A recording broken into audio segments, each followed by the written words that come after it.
नमस्कार दोस्तों, जय श्री राम, जय सीता राम, जय जय हनुमान, जय बागेश्वर धाम सरकार। दोस्तों, जन्माष्टमी भारतवर्ष में ही नहीं किंतु विदेशों में भी उतने ही उल्लास और भक्ति के साथ मनाया जाता है। लड्डू गोपाल के भक्त पूरे साल उनकी जन्म तिथि का इंतजार करते हैं और जन्माष्टमी पर्व बड़े ही भक्ति भाव से उनका स्नान, पूजन और प्रसाद बनाकर उनका जन्मदिन मनाया जाता है। हालांकि इस बार जन्माष्टमी पर बहुत सी असमंजस हो रही है। भक्तों के मन में कई सवाल हैं, जैसे जन्माष्टमी 6 सितंबर को मनानी है या 7 सितंबर को। कई लोगों ने अलग अलग मत रखकर भक्तों को उलझन में डाल दिया है कि आखिरकार ठाकुर जी का व्रत कब रखना है, उनका जन्म उत्सव कब मनाना है, उनकी आरती कब करना है, सही मुहूर्त क्या होगा उनकी पूजा का। इसके चलते बागेश्वर धाम सरकार के पास भी भक्तों की ओर से इस तरह के कई प्रश्न आ रहे हैं। इसीलिए गुरुजी ने सभी सवालों का स्पष्ट उत्तर देने के लिए और भक्तों को उलझन से मुक्त करने के लिए सब कुछ स्पष्ट तरीके से समझाया है। जैसे किस दिन व्रत रखना है, पूजन का शुभ मुहूर्त क्या है, इस तरह से विधि को संपन्न करना है, कौन से भक्त इस व्रत को कर सकते हैं और जन्माष्टमी के दिन कौन से कार्य अत्यधिक शुभ माने जाते हैं।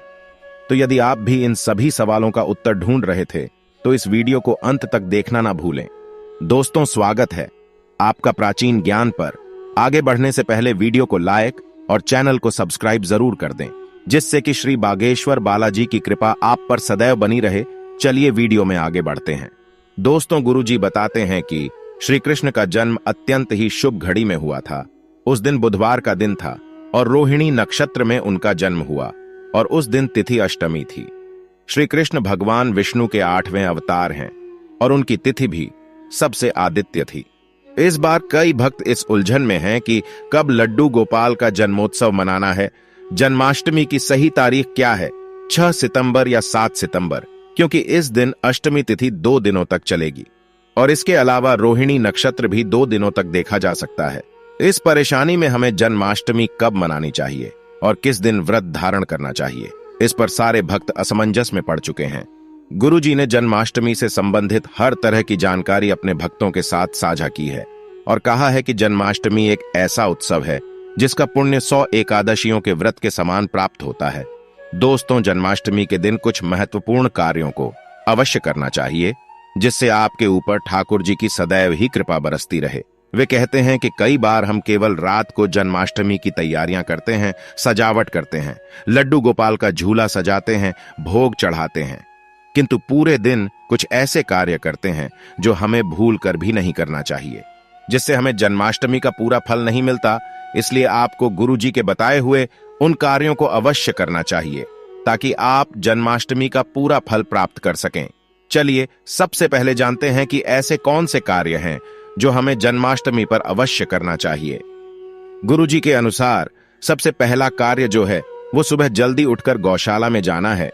जी हाँ दोस्तों, यह बात किसी से भी छुपी नहीं है कि गौमाता ठाकुर जी को कितनी अधिक प्रिय है और यदि जन्माष्टमी के दिन गौमाता को याद नहीं किया जाए तो जन्माष्टमी की पूजा अधूरी मानी जाती है। जन्माष्टमी के दिन आपको गौशाला में अवश्य जाना चाहिए और हो सके तो गौ की सेवा भी जरूर करनी चाहिए। यह सबसे ज्यादा लाभकारी माना जाता है क्योंकि गाय में 30 करोड़ कोटि देवताओं का वास होता है। उनकी सेवा से आपके कई जन्मों के पाप नष्ट हो जाते हैं। जिन लोगों को कर्ज से छुटकारा नहीं मिल रहा है और लंबे समय से मुसीबतों से परेशान हैं, तो गौ सेवा उनके लिए सबसे उत्तम होगी।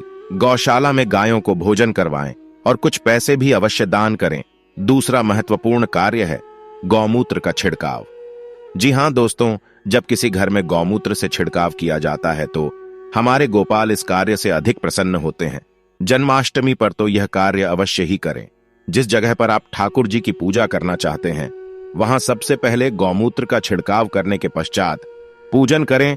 ऐसे में वह पूजा स्थल और भी पवित्र हो जाएगा। तीसरा महत्वपूर्ण कार्य है तुलसी का पूजन। सबसे पहले करना ठाकुर जी की पूजा में, उनके भोजन में, उनके कार्यों में यदि आप तुलसी जी को शामिल करते हैं तो इससे ठाकुर जी अत्यधिक प्रसन्न होते हैं। इसीलिए सुबह सबसे पहले उठने के बाद तुलसी की पूजा जरूर करें और कुछ पत्तियां जल में डालकर ठाकुर जी को अर्पण करें। इस कार्य को कभी भी करना ना भूलें। तुलसी का पौधा ठाकुर जी के लिए सबसे प्रिय होता है। दोस्तों, चौथा महत्वपूर्ण कार्य है जरूरतमंदों की मदद करना, भूखे को भोजन प्रदान करना, बीमारों की सेवा करना। श्री कृष्ण का जन्म लोक कल्याण के लिए हुआ था। उन्होंने लोक कल्याण के लिए भगवद गीता का निर्माण किया। गुरुजी कहते हैं कि यदि आप जन्माष्टमी के दिन किसी भी तरह से किसी भूखे गरीब जरूरतमंद की मदद करते हैं तो इससे ठाकुर जी और अधिक प्रसन्न होते हैं। इसीलिए जन्माष्टमी के दिन इन महत्वपूर्ण कार्यों को करना कभी न भूलें। आइए अब बात करते हैं जन्माष्टमी की तारीख कौन सी है, 6 सितंबर या 7 सितंबर, और पूजा का शुभ मुहूर्त क्या होगा, किस दिन व्रत करना है। गुरुजी ने बताया है कि इस साल की जन्माष्टमी और भी अधिक महत्वपूर्ण है क्योंकि इस वर्ष जन्माष्टमी पर रोहिणी नक्षत्र का योग भी है और साथ ही बुधवार का दिन भी आ रहा है। दोस्तों, गुरुजी कहते हैं कि अष्टमी तिथि बुधवार 6 सितंबर 2023 को दोपहर 3:37 से शुरू होगी और यह तिथि 7 सितंबर 2023 को दिन के 4:14 पर समाप्त होगी। इसका मतलब है कि इस वर्ष अष्टमी तिथि 2 दिनों तक रहेगी, जिसके अंतर्गत 2 दिनों तक ठाकुर जी का जन्मदिन मनाया जाएगा। रोहिणी नक्षत्र के कारण इस बार जन्मदिन मध्य रात्रि में मनाया जा रहा है, जो 12 बजे के बाद है। इसीलिए जन्माष्टमी का सुबह मुहूर्त रात्रि 12:02 से लेकर 12:48 तक रहेगा। इस मुहूर्त में आप लड्डू गोपाल की पूजा, उनका स्नान और उनकी आरती कर सकते हैं। इस बार अष्टमी तिथि 2 दिनों तक रहेगी। यह व्रत रखने और जन्मदिन का आयोजन किस दिन करना है, इसके बारे में गुरुजी के अनुसार यदि आप गृहस्थ आश्रम से हैं, यानी कि आपकी शादी हो चुकी है, तो आपको जन्मदिन 6 सितंबर को मनाना चाहिए, और यदि आप इस कारण या वैष्णव समुदाय से जुड़े हैं तो आपको 7 सितंबर को जन्मदिन मना सकते हैं।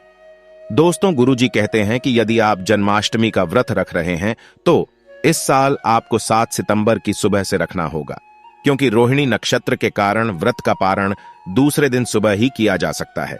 हालांकि कई लोग मध्य रात्रि में जन्माष्टमी का पूजन और आरती के पश्चात अपना व्रत तोड़ लेते हैं, लेकिन यदि आप व्रत का पारण पूरे शास्त्रों के अनुसार करना चाहते हैं तो आप अपने व्रत को 7 सितंबर सुबह 6:02 पर ही खोलें।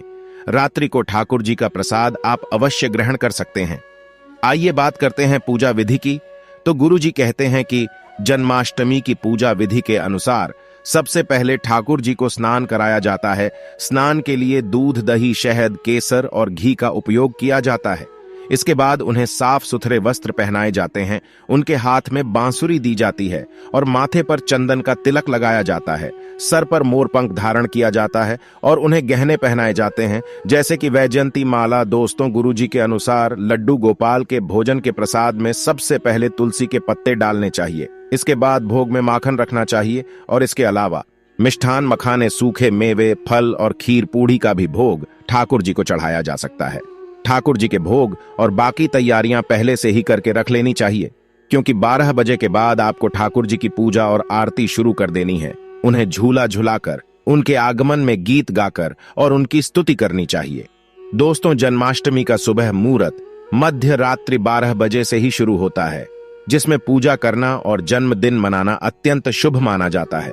हालांकि ध्यान दें कि 6 सितंबर को केवल गृहस्थ आश्रम के व्यक्तियों को जन्माष्टमी मनाना चाहिए और वैष्णव समुदाय के इस काम से जुड़े भक्तों को 7 सितंबर को जन्माष्टमी मनानी चाहिए।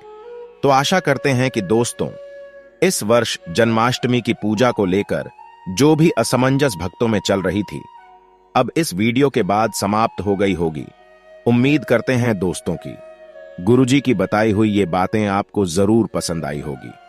अगर आपको ये वीडियो अच्छी लगी हो तो चैनल को सब्सक्राइब करके वीडियो को लाइक और कमेंट बॉक्स में जय श्री राम, जय बागेश्वर धाम सरकार, जय हनुमान जरूर लिखें और इसे ज्यादा से ज्यादा शेयर करके बाकी लोगों तक भी पहुंच जाएं। तो मिलते हैं अगली वीडियो में। तब तक आप अपना ध्यान रखें, स्वस्थ रहें, सुरक्षित रहें। धन्यवाद।